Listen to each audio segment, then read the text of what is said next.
Tanpa sedikit pun peringatan, tubuhnya langsung meledak, menyemburkan darah yang memercik hingga memenuhi seluruh ruangan. Juyu sama sekali tidak sungkan, langsung menelan habis sumber kekuatan dan kemampuannya.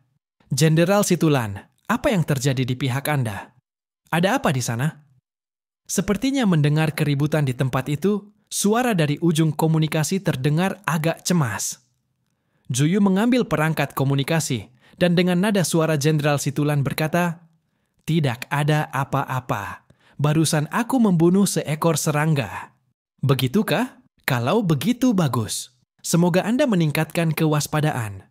Jika di pihak Anda ada orang yang mencurigakan, mohon segera laporkan ke Pusat Komando Wilayah Perang. Situlan mengiyakan 2 kali. Namun, setelah komunikasi berakhir, ia segera mengirimkan perintah berkumpul kepada semua perwira menengah dan tinggi dari Korps ke-7. Semua orang berkumpul di pusat rapat. Kali ini, karena adanya kabar dari Korps ke-32, perintah berkumpulnya terlihat lebih masuk akal, sehingga tidak ada yang curiga. Kabar mengenai para petinggi Korps ke-32 yang gugur tak bisa ditutupi. Aroma darah yang pekat segera menarik perhatian pasukan patroli. Ketika mereka membuka pintu lapangan latihan dan melihat pemandangan penuh potongan tubuh dan darah di mana-mana, bahkan prajurit terlatih sekalipun tak mampu menahan diri untuk tidak muntah di tempat. Insiden besar ini langsung mengguncang seluruh distrik militer timur. Pimpinan distrik militer timur, Bang Mu, sangat murka. Namun karena kasus ini sangat penting, ia tidak langsung melapor ke markas besar. Atas pertimbangan pribadi, ia memutuskan untuk menangani sendiri dan mencari pelakunya. Namun, ia tidak menyangka bahwa tak lama kemudian, di Korps ke-7 juga terjadi insiden serupa. Dalam waktu 1 hari saja, 2 komandan korps dan seluruh perwira menengah hingga tinggi tewas. Peristiwa ini menimbulkan kepanikan besar di seluruh distrik militer timur. Bang Mu akhirnya tak bisa menahan lagi, segera melaporkan berita ini ke markas besar. Saat ini, Zheng Lo sudah cukup pusing menghadapi masalah dengan negara Huaxu, dan kini tidak disangka-sangka masalah juga muncul di dalam negeri. Mengingat peringatan dari Brad, Bang Mu menggertakkan gigi dan berkata, "Seluruh negeri siaga. Pasti ada orang luar yang menyusup ke sini dan membunuh orang-orang kita. Kita harus menangkapnya." Bang Mu berkata lagi, "Siap. Namun, Yang Mulia, saya rasa ada yang janggal dalam kasus ini. Karena dalam 2 peristiwa tersebut, para perwira menengah dan tinggi itu semuanya menerima perintah berkumpul dari komandan korps, lalu dibunuh semuanya." Setelah kejadian itu, Komandan Korps ke-32, Huan Yi, serta Komandan Korps ke-7, Situlan, semuanya menghilang. Apa? Alis Zheng Lo terangkat tinggi. Kerumitan kasus ini melampaui bayangannya. Ini bukan sekadar penyusupan biasa. Ia pernah menyaksikan kemampuan Zhang Yi, dan tahu bahwa Zhang Yi memiliki kekuatan ganda ruang dan waktu. Namun sekalipun begitu kuat, ia tidak mungkin membuat 2 korps besar menuruti perintahnya dan datang untuk mati di tangannya. Yang membuatnya merinding adalah sistem pertahanan Kekaisaran Wuluan sangat sempurna. Setiap makhluk asing yang memasuki wilayah mereka pasti akan terdeteksi oleh sistem pertahanan. Kawentong. Apalagi sebelumnya mereka telah menetapkan manusia sebagai ras berbahaya. Makhluk dengan bentuk tertentu, bahkan jika hanya berupa seekor monyet, begitu muncul di langit atau jalanan Kekaisaran Wuluan, akan langsung terdeteksi. Jika bukan Zhang Yi, lalu siapa yang melakukan pembantaian di sini hari ini? Zheng Lo berpikir lama, namun tetap tidak menemukan jawabannya. Bagaimanapun, ia bukanlah seorang detektif, melainkan ahli dalam pertempuran dan perang, bukan penyelidikan. Kumpulkan seluruh ahli forensik Kekaisaran Wuluan. Selain itu, aku akan mengirim tim khusus dari markas besar untuk membantu kalian. Kita harus menemukan biang kerok ini. Lihat siapa dia sebenarnya. Selain itu, seluruh pasukan siaga. Tidak diizinkan ada perkumpulan besar kecuali di tempat resmi. Di dalam Kekaisaran Wuluan, penyelidikan ketat segera dimulai. Kematian seluruh petinggi 2 korps besar adalah kerugian yang sangat besar bagi distrik militer timur. Dampaknya bukan hanya pada berkurangnya kekuatan tempur, tetapi juga menimbulkan kepanikan di seluruh distrik. Saat ini, Zheng-Lo sudah mulai curiga. Apakah ini benar-benar ulah manusia? Jika memang demikian, apakah itu berarti manusia sedang berencana untuk melawan balik kekaisaran Wuluan? Bahkan seekor serangga pun bisa menggigit, bukan? Dalam hati Zheng-Lo, ia tak lagi bisa sepenuhnya mengabaikan manusia. Di distrik militer timur, suara sirene peringatan menggema di segala arah. Perintah langsung dari pimpinan militer turun. Dalam waktu dekat, tidak seorang pun diizinkan mengadakan perkumpulan besar secara pribadi. Seluruh wilayah harus diperiksa, dimulai dari distrik besar, lalu seluruh kota, hingga dari rumah ke rumah. Bagi kekaisaran Wuluan yang berteknologi tinggi, hal ini bukanlah masalah, karena mereka memiliki mesin-mesin kehidupan yang membantu mereka. Lagi pula, setiap warga negara telah terdaftar secara resmi. Data biologis mereka tercatat. Tidak mungkin ada yang bisa menyamar. Maka, penyelidikan besar pun dimulai. Di tubuh militer, setiap prajurit harus menjalani pemeriksaan ketat. Zuyu saat ini berubah menjadi seorang prajurit biasa, karena identitas prajurit paling umum dan paling mudah disembunyikan. Formasi militer tempatnya berada berjumlah 2.000 orang, berbaris rapi di lapangan latihan untuk diperiksa. Pihak militer mengirimkan mesin kehidupan berbentuk biologis yang mampu menganalisis gen dan iris mata mereka secara ketat. Setiap orang diambil sampel darahnya dan diperiksa iris matanya. Zuyu berdiri tegak di tengah barisan tanpa bergerak. Ketika sebuah mesin kehidupan berbentuk kadal datang mendekat, ia berkata dengan dingin, "Silakan ulurkan tangan." Bersamaan dengan itu, dari lengannya keluar sebuah alat suntik sekali pakai untuk pengambilan sampel darah. Zuyu tanpa ekspresi mengulurkan lengan kirinya, lalu mesin itu mengambil darah dan memeriksa iris matanya. Proses ini sama sekali tidak berpengaruh bagi Zuyu, karena kekuatan yang ia gunakan bukanlah sekadar menyamar, melainkan pengambil alihan tubuh. Saat ini ia menempati tubuh prajurit kadal hidup, dan tubuh itu baru akan mati jika ia keluar darinya. Tak lama kemudian, pemeriksaan selesai. Hasil analisis mesin menunjukkan bahwa Zuyu memang seorang prajurit kadal, tanpa kesalahan. Setelah pemeriksaan menyeluruh, tidak ditemukan adanya makhluk asing yang menyusup ke distrik militer timur. Ketika hasil ini dilaporkan, ekspresi Zheng-Lo dan Bing Lihuan menjadi semakin tegang. Kita sudah memeriksa seluruh wilayah, tidak menemukan seorang pun yang mencurigakan. Apakah mungkin lawan memiliki kemampuan untuk benar-benar menghilang? Kekaisaran Wuluan memiliki jaringan pengawasan di mana-mana. Satu-satunya tempat tanpa kamera hanyalah rumah penduduk. Namun sekalipun di rumah mereka sendiri, pemerintah memiliki hak untuk mengakses rekaman jika diperlukan. Selain itu, pengawasan ini bukan hanya optik, tetapi juga dilengkapi deteksi inframerah. Sekalipun menggunakan teknologi kamuflase optik, mustahil bisa lolos dari jaringan pengawasan yang menyelimuti seluruh wilayah. Bing Lihuan mengerutkan kening. Ada satu kemungkinan lagi. Pelakunya berasal dari dalam kita sendiri. Zheng-Lo menatapnya. Sorot matanya memancarkan kilatan dingin, lalu bertanya, "Maksudmu, ada orang di dalam kekaisaran yang ingin memberontak?" Hal itu memang bukan tidak mungkin. Sepanjang sejarah panjang kekaisaran Wuluan, perang dengan dunia luar jarang terjadi, karena mereka hampir tidak pernah menjalin kontak dengan peradaban lain. Namun, peristiwa pemberontakan justru sering terjadi. Alasannya sederhana. Sejarah yang terlalu panjang membuat generasi penerus sulit mengorbankan kepentingan pribadi demi warisan sejarah yang berat. Kekaisaran Wuluan membatasi pergerakan rakyatnya, tidak mengizinkan mereka meninggalkan wilayah kekaisaran. Banyak orang Wuluan, karena rasa ingin tahu, ingin melihat dunia di atas permukaan, sehingga setiap tahun selalu ada yang diam-diam membuat mesin pengebor tanah untuk mencoba pergi menuju daratan. Selain itu, demi menyambut tibanya hari kejatuhan, Kekaisaran Wuluan menginvestasikan sebagian besar sumber daya ke dalam bidang militer. Dari total penduduk 27 juta jiwa, jumlah prajurit dan personel terkait di militer mencapai 1.400.000 orang. Pengeluaran militer yang luar biasa besar ini sudah pasti memicu ketidakpuasan rakyat biasa. Belum lagi keberadaan keluarga kerajaan yang hidup bergelimang sumber daya, jauh melebihi apa yang dapat dibayangkan rakyat jelata. Apa yang disebut kepentingan bangsa dan ramalan kiamat di mata generasi sekarang sudah berubah menjadi kebohongan yang diciptakan keluarga kerajaan dan kelompok kepentingan lain demi terus menindas rakyat biasa. Wajah Zheng Luo dipenuhi rasa jengkel. Saat ini, perang bisa pecah kapan saja di dunia luar, tetapi justru masalah internal muncul lebih dulu.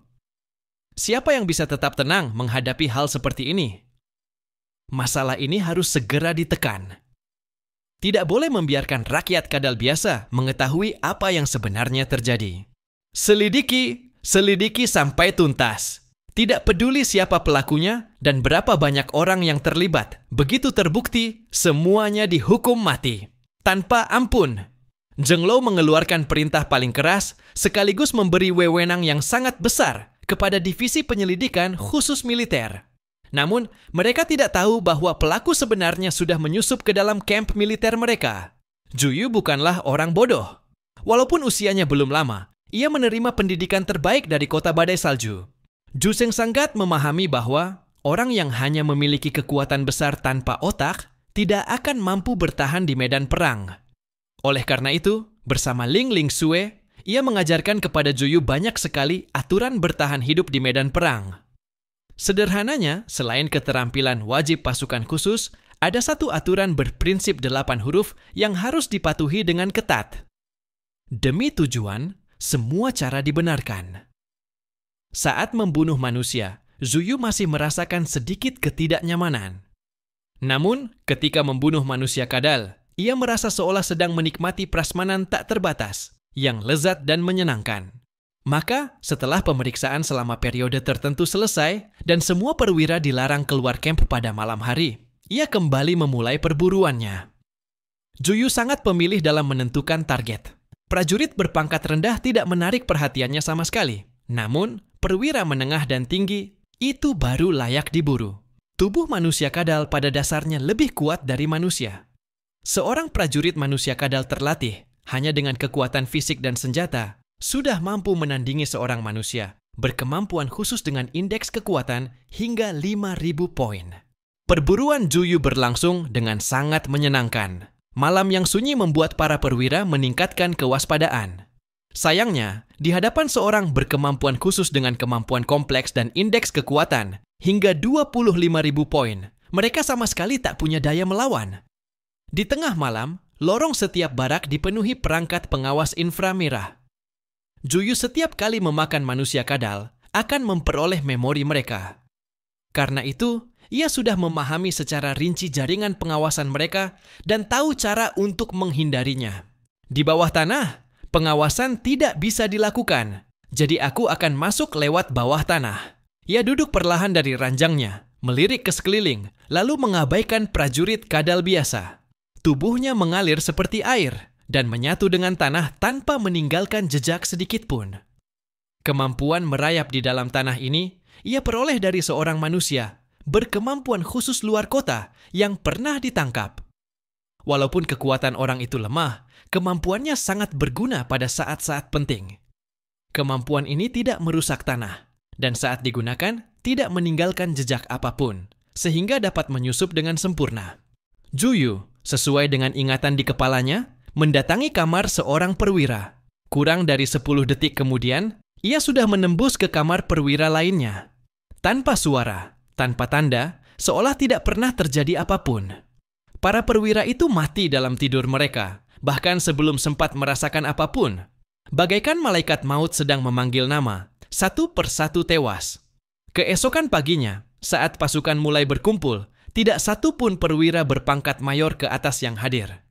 Pemandangan aneh ini membuat para prajurit kebingungan. Begitu para ajudan mereka datang mengetuk pintu, mereka terkejut mendapati orang di atas ranjang telah berubah menjadi bangkai kering manusia kadal. Seluruh tubuhnya, daging dan darahnya telah tersedot habis, hanya menyisakan kulit kering yang menempel di tulang.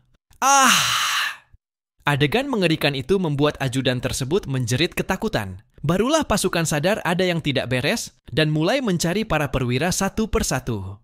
Namun, setiap kali mereka membuka sebuah kamar, mereka hanya menemukan mayat yang tampak damai di atas ranjang. Tidak ada tanda perlawanan sedikit pun, seolah mereka dibunuh mimpi buruk saat tidur. Kabar itu segera sampai ke markas. Panglima tertinggi distrik militer timur, Bang Mu, datang sendiri dengan mobil, dan bersamaan dengan itu, Divisi Penyelidikan Khusus Militer juga tiba di lokasi. Setelah memeriksa tempat kejadian, ekspresi mereka menjadi sangat serius. Petugas penyelidik Lovak mengenakan sarung tangan putih, memeriksa satu persatu mayat yang tergeletak di lapangan. Semuanya tertutup kain hitam, tampak sangat mengenaskan. Saat Bang Mu turun dari mobil, bibirnya bergetar. Para perwira ini adalah inti pasukan mereka. Kehilangan mereka bisa memicu masalah besar dalam jalannya komando seluruh korps. Apa sebenarnya yang terjadi? Kenapa bisa begini? Bang Mu mengeluarkan teriakan marah, matanya dipenuhi urat darah. Kalau sampai aku tahu siapa pelakunya, aku bersumpah akan membuatnya mati dengan siksaan paling kejam. Lovak mengernyit lalu berkata dengan nada datar.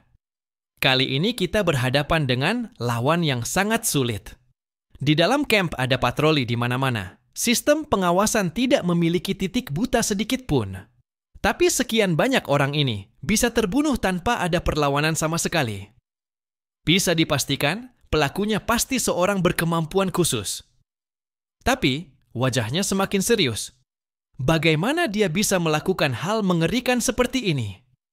Kalau kita tidak memahaminya, akan ada lebih banyak korban berikutnya. Beberapa hari berturut-turut, hampir seluruh jajaran tinggi dari 3 korps besar di distrik militer timur tewas. Kecuali Komandan Ypsilon dari Korps ke-7 dan Korps ke-32 yang hilang tanpa kabar, serta Komandan Korps ke-9 yang biasanya tidak tinggal di barak dan aman-aman saja. Semua orang lainnya mati tanpa suara sedikit pun. Bagi Lovak, ini adalah pertama kalinya ia mengalami kejadian seperti ini. Seolah menghadapi musuh besar. Beberapa ekor anjing pemburu Arkham sedang mengendus-endus di sekitar mayat dan barak. Ukuran tubuh mereka 5 hingga 6 kali lebih besar dari anjing pemburu manusia. Tubuhnya dipenuhi sisik halus, dan di atas kepalanya tumbuh belasan mata yang tertutup lapisan tipis seperti membran. Hal itu membuat mereka mampu menembus tanah, tergolong sebagai makhluk bawah tanah hasil mutasi. Biasanya mereka digunakan untuk membantu kepolisian dalam penyelidikan karena memiliki indera penciuman yang sangat tajam. Namun kali ini mereka tampak gelisah, seolah-olah bertemu dengan sesuatu yang sangat menakutkan atau ada sesuatu yang membuat mereka kebingungan. Lovak menatap anjing pemburu Arkham yang terlihat kebingungan itu, lalu mengerutkan kening dan berkata, "Anjing-anjing pemburu ini kami rawat dengan sangat teliti, memiliki kemampuan penyelidikan yang luar biasa. Tapi keadaan mereka sekarang sangat aneh. Pelakunya jelas bukan orang biasa. Sebenarnya, anjing-anjing itu mampu mencium bau si pelaku. Hanya saja, aroma pada tubuh Zuyu terlalu sering berubah, dan ia berkali-kali membunuh para manusia kadal lainnya dengan identitas sebagai mayat hidup. Dengan begitu, bahkan anjing-anjing ini pun dibuat kebingungan olehnya. Pelakunya adalah mayat hidup? Bagaimana cara menyelidikinya? Bom mengepalkan tinjunya. Di dalam kamar para perwira tidak ada kamera pengawas, jadi kami tidak tahu persis bagaimana mereka mati. Yang jelas, aku bisa memastikan ini adalah penjahat yang sangat kejam. Sepertinya untuk menghadapinya, kita harus menggunakan cara yang ekstrem. Lovak mengangguk. Aku setuju denganmu. Kita harus mengaktifkan rencana mata langit. Peristiwa invasi oleh musuh asing bukanlah hal yang belum pernah terjadi di Kekaisaran Wuluan. Karena itu, mereka memiliki undang-undang khusus yang menyatakan bahwa ketika terjadi invasi, semua hak privasi pribadi warga negara akan dicabut sementara waktu. Bukan hanya rakyat biasa, bahkan di rumah para perwira, pejabat, dan bangsawan pun wajib dipasang sistem jaringan pengawasan. Konon, pada masa terburuk, bahkan keluarga kerajaan pun harus berada di bawah pengawasan setiap saat. Bahkan raja pada generasi itu, ketika mandi atau ke toilet, diawasi oleh belasan orang. Sebab, sang pembunuh bisa saja muncul dari sudut manapun untuk melakukan serangan. Lovak dan Bom sama sekali tidak ragu. Situasi ini sudah menjadi masalah besar, dan jika tidak segera ditangani, bisa mengancam stabilitas seluruh pasukan, bahkan membuat seluruh Kekaisaran Wuluan dipenuhi rasa takut. Kalau begitu, seluruh wilayah kekuasaan distrik militer timur harus berada di bawah pengawasan mata langit. Dengan demikian, tak peduli siapa lawannya atau apa yang ia lakukan, mereka bisa segera mengetahui posisi, rupa, dan kemampuannya. Dan sekarang ada kemungkinan lain, pelakunya belum meninggalkan markas Korps ke-9. Mungkin saja dia ada di sekitar kita. Tatapan mata Lovak menyapu sekeliling. Namun Bom berkata, seluruh orang di markas sudah menjalani pemeriksaan. Maksudmu ini ulah pengkhianat? Tapi meski pengkhianat, bagaimana bisa membunuh para perwira tanpa terdeteksi kamera di lorong, tanpa merusak pintu, dan tanpa membuat mereka sadar? Lovak berkata datar. Banyak kemungkinan. Bisa saja dia benar-benar tak terlihat, menembus dinding, menyelam ke dalam tanah, atau bahkan berubah menjadi asap. Tapi kita harus menghadapi masalah ini dengan sangat hati-hati. Bahkan mungkin meminta bantuan markas besar. Sebab orang itu atau kelompok itu pasti memiliki kekuatan yang sangat mengerikan. Kalau dugaanku benar, Komandan Korps ke-7 dan Korps ke-32 entah sudah mati atau berkhianat. Saat mengatakan ini, Lovak terdiam sejenak. Aku lebih berharap mereka berkhianat, sebab jika mereka terbunuh, masalahnya akan jauh lebih rumit. Wajah Bom juga menjadi tegang. Mampu membunuh 2 orang dengan tingkat kereta tempur putih di distrik militer timur secara diam-diam, berarti kekuatan musuh setara dengan jenderal perisai perak. Sebab ini menunjukkan bahwa kedua komandan itu mati tanpa sempat melawan. Jika tidak, sedikit saja gelombang energi perlawanan akan membuat sistem pertahanan Kekaisaran Wuluan bereaksi. Bom langsung mengayunkan tangan besarnya, memberi perintah. Semua orang berkumpul di lapangan latihan. Lakukan penghitungan jumlah dan catat nama satu persatu. Dan mulai sekarang, tanpa perintah dariku, tidak seorang pun diizinkan meninggalkan camp. Setelah memberi perintah, ia berkata pada Lovak, sekarang aku minta bantuan orang-orangmu untuk memeriksa setiap prajurit dengan ketat. Lebih baik salah membunuh daripada membiarkan lolos. Memeriksa satu persatu? Lovak tidak terlalu setuju dengan cara ini. Seluruh korps berjumlah lebih dari 30.000 orang. Cara seperti ini terlalu lambat. Bom menatapnya dengan sorot mata tegas. Kita tidak bisa membiarkannya lolos. Kalau hari ini dia kabur, besok akan ada lebih banyak korban. Setidaknya, aku harus memastikan tidak ada lagi yang mati di kampku. 100 lebih mayat yang bergelimpangan sudah menjadi pukulan mental yang besar, membuat seluruh korps ke-9 ketakutan. Wajah setiap prajurit dipenuhi rasa cemas. Tindakan ini diambil demi menenangkan suasana hati pasukan. Soal efektif atau tidaknya, hanya bisa dicoba saja. Lovak tidak punya pilihan selain memerintahkan bawahannya di Departemen Penyelidikan untuk memulai pemeriksaan satu persatu. Namun mereka sudah terlambat beberapa jam. Sebab setelah Zuyu memakan semua mangsanya, ia kehilangan minat pada tempat ini dan beralih ke target lain. Zuyu menimbulkan ketakutan yang cukup lama di Kekaisaran Wuluan, membuat kekaisaran itu terjerumus ke dalam masa penuh masalah internal dan eksternal. Secara tidak langsung, hal itu memberi Zhang Yi dan kelompoknya lebih banyak waktu, karena Kekaisaran Wuluan tidak punya cukup tenaga untuk memikirkan cara menghadapi Huaxu. Dan Zhang Yi, dia sama sekali tidak menyia-nyiakan waktu, terus berusaha meningkatkan dirinya sendiri dan kekuatan seluruh pasukan gabungan. Tubuh manusia milik Ling telah dibangkitkan. Meskipun tanpa keberadaan Ling, ia hanya setara dengan makhluk tempur dengan tubuh tak tertandingi, yang bisa digunakan Zhang Yi sebagai tameng atau senjata bila perlu. Namun di dalam inti penyimpanannya, masih tersimpan banyak pengetahuan penting milik ras Yihen. Itu pun sudah merupakan harta yang berharga. Zhang Yi menutup diri di ruang pelatihan. Ia duduk di lantai, berhadapan dengan Ling yang juga duduk tanpa ekspresi. Ling, kekuatanmu sangat hebat. Pasti ada cara untuk membuatku lebih kuat, bukan? Ajarilah aku cara tercepat untuk meningkatkan kekuatanku. Setidaknya, Ia mengusap perutnya, seolah ada sesuatu yang tersimpan di dalam. Bantu aku mempercepat penyerapan energi spiritual di tubuhku. Belakangan ini, dia seperti orang yang rakus, menyerap kekuatan asal dari banyak sekali ahli. Baik itu jar maupun pokong, sumber kekuatan dari kedua orang ini hampir membuatnya kewalahan, bahkan seperti mengalami gangguan pencernaan, sehingga kecepatan peningkatannya tidak secepat yang dibayangkan. Mata Ling kosong, memandang Zhang Yi layaknya mesin. Baik, aku telah menerima keinginanmu, yaitu untuk dengan cepat meningkatkan kekuatanmu. Di dalam matanya berkelebat banyak data dengan kecepatan tinggi. Sepertinya ia sedang mencari dalam basis data miliknya. Setelah lama, barulah ia menatap Zhang Yi dan berkata, "Pertama-tama, aku tidak bisa memahami konsep menjadi lebih kuat." Wajah Zhang Yi penuh tanda tanya.